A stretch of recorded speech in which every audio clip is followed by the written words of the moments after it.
तोहसे प्यार हम करत रही केतना, गईला के बाद न मरद करी होतना। तोहसे प्यार हम करत रही केतना, गईला के बाद न मरद करी होतना। अब का तोहर विचार बा, विचार बा।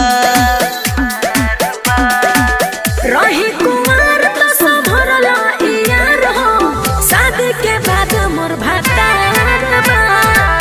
रही कुमार तो संभरला यार हो, शादी के बाद मोर भतार बा। शादी के बाद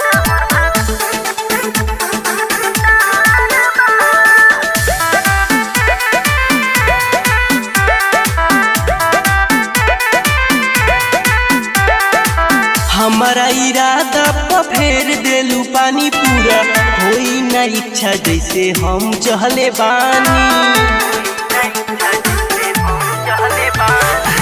उड़े वाली तितली ना रोक तू हो, जाई के दोसरा के हो तू हो। अरे बुझ गई कैसन संस्कार बा, अहकार बा। रही कुमार तो संभरला यार हो, शादी के बाद मोर भतार बा।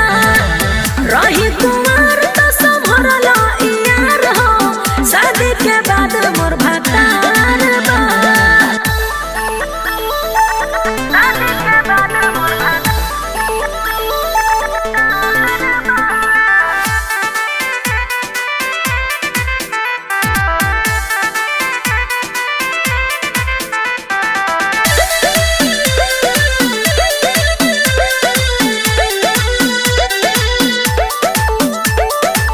आजू बुझाइल तोहरा नियत में बखोट हो, कैनी हम प्यार रहे बुद्धि हमर मोट हो। एहो ऐसे मत कह मन चंदन हो, कई बार रखले बानी तोहर मन हो। अरे उन से न तनिको तोहरा प्यार बा, प्यार बा।